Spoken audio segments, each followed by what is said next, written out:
Hello friends, السلام علیکم۔ Welcome to public info. دوستو، ایک عام انسان کے لیے ایئرپورٹ ہوائی سفر کا ایک ذریعہ ہوتا ہے جس سے وہ ایک شہر سے دوسرے شہر یا ایک ملک سے دوسرے ملک جا سکتا ہے۔ لیکن اگر کسی فلائٹ کی خرابی کے باعث کسی شخص کو ایئرپورٹ پر رکنا پڑ جائے تو وہ کچھ ہی گھنٹوں میں بیزار ہو جاتا ہے۔ آج جس شخص کی کہانی میں آپ کو بتانے جا رہا ہوں، یہ شخص 1 یا 2 دن نہیں بلکہ 7 مہینے تک ملیشیا کے ایئرپورٹ پر پھنسا رہا ہے۔ اس کا نام حسن الکونتار ہے۔ یہ آدمی سیریا یعنی شام میں پیدا ہوا تھا۔ اس کہانی کا آغاز 2006 میں ہوتا ہے جب حسن سیریا میں آرمی کی ٹریننگ لے رہا تھا۔ اسی دوران اسے دبئی سے مارکیٹنگ مینیجر کی ایک جاب آفر ہوئی تو یہ اپنی ٹریننگ درمیان میں چھوڑ کر سیریا سے دبئی چلا گیا۔ یہ آدمی یہاں اپنی نوکری سے اچھا خاصا گزر بسر کر رہا تھا۔ جب 2011 میں سیریا یعنی شام میں جنگ کا آغاز ہوا تو دبئی میں اس کے ورک ویزا کی میعاد ختم ہو گئی، لیکن دبئی کی گورنمنٹ اس کو دوبارہ ورک ویزا دینا نہیں چاہتی تھی بلکہ اس کو واپس سیریا ڈپورٹ کرنے والی تھی۔ مگر حسن واپس سیریا جانا نہیں چاہتا تھا کیونکہ یہ اپنی جنگ کی ٹریننگ ادھوری چھوڑ کر آیا تھا۔ اسی وجہ سے اسے ڈر تھا کہ اگر یہ واپس اپنے ملک گیا تو اسے گرفتار کر کے جنگ میں حصہ لینے کے لیے بھیج دیا جائے گا۔ اس نے ترکی، ملیشیا جیسے ملکوں سے درخواست کی کہ وہ اسے اپنے ملک آنے کی اجازت دے دیں۔ تب ہی ملیشیا نے اس کو اپنے ملک آنے کی اجازت دے دی۔ مگر دوستو، جب یہ ایئرپورٹ پہنچا تو اس کو وہیں روک لیا گیا۔ اسے یہاں سے باہر جانے کی اجازت نہیں تھی۔ یہ لگاتار سب سے منت کرتا رہا مگر اسے باہر جانے نہیں دیا گیا بلکہ اسے اسی ایئرپورٹ پر رکھ لیا گیا۔ دوستو، اسے ایئرپورٹ سے باہر جانے کی اجازت نہیں تھی۔ یہ ایئرپورٹ پر بھی کوئی کام نہیں کر سکتا تھا، یعنی اب یہ آدمی اس ایئرپورٹ پر پھنس چکا تھا۔ اس کے پاس واپس سیریا جانے کے علاوہ کوئی اور آپشن نہیں تھی۔ لیکن یہ آدمی واپس سیریا جانا نہیں چاہتا تھا۔ اس کے پاس تھوڑے بہت جو پیسے تھے وہ بھی آہستہ آہستہ ختم ہونے لگے۔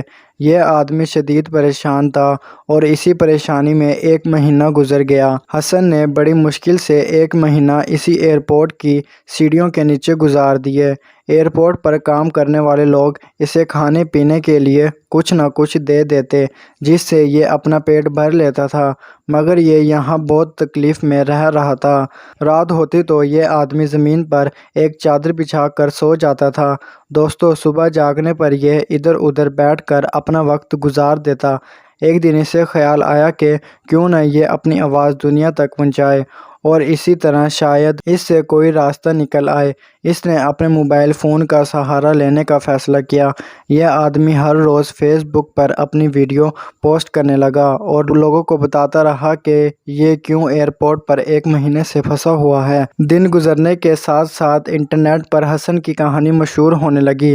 پوری دنیا سے لوگ ہر روز اس کو ہمدردی کے پیغام بھیجنے لگے۔ یہ آدمی اتنا مشہور ہو گیا تھا کہ لوگ اسے ایئرپورٹ پر جب بھی دیکھتے تو کبھی اسے کافی تو کبھی کھانا دے دیتے تھے۔ لیکن دوستو، یہ بات یہاں رکنے والی نہیں تھی۔ سوشل میڈیا پر لوگوں نے اس کے لیے بہت زیادہ آواز اٹھائی جس کی وجہ سے نیوز چینل اور اخبارات میں اس کی یہ کہانی سامنے آنے لگی۔ دنیا بھر سے صحافی حسن کا انٹرویو کرنے کے لیے ایئرپورٹ پر آنا شروع ہو گئے۔ دنیا کے ہر کونے سے لوگ اس کی مدد کرنے کے لیے آواز اٹھا رہے تھے۔ دوستو، ایک رات جب حسن اسی ایئرپورٹ پر سو رہا تھا تو اسے گرفتار کر لیا گیا اور اسے جیل بھیج دیا گیا۔ انہوں نے اس کا موبائل بھی چھین لیا۔ جبکہ کچھ دنوں تک اس کی کوئی بھی فیس بک ویڈیو سامنے نہیں آئی تو اس پر بھی لوگوں نے آواز اٹھائی جس کی وجہ سے ملیشین اتھارٹی نے اس کو مجبوراً چھوڑنا پڑا۔ دوستو، اب اس کہانی میں ایک عورت داخل ہوتی ہے۔ اس عورت کا نام لیری کوپر ہے۔ یہ عورت کینیڈا میں رہتی تھی اور حسن کے ساتھ رابطے میں تھی۔ اسی عورت کی وجہ سے اس کہانی کو ایک نیا موڑ ملا۔ لیری کوپر نے قانونی طور پر حسن کو اڈاپٹ کرنے کے کاغذات ملیشیا کی ایمبیسی میں جمع کروا دیے۔ یہ عورت اسے اڈاپٹ کر کے کینیڈا بلوانا چاہتی تھی۔ دوستو، یہ پروسیجر بہت لمبا تھا لیکن کیونکہ حسن کی کہانی بہت زیادہ مشہور ہو چکی تھی تو جو کام 28 مہینوں میں ہونا تھا وہ کام صرف 2 مہینوں میں ہو گیا اور آخرکار 7 مہینے کے بعد ایئرپورٹ پر پھنسے رہنے کے بعد حسن یہاں سے کینیڈا کی طرف روانہ ہو گیا۔ دوستو، آج حسن کینیڈا میں رہتا ہے، اس کے پاس گھر ہے، ایک نوکری ہے، اس سے زیادہ اسے کچھ نہیں چاہیے تھا۔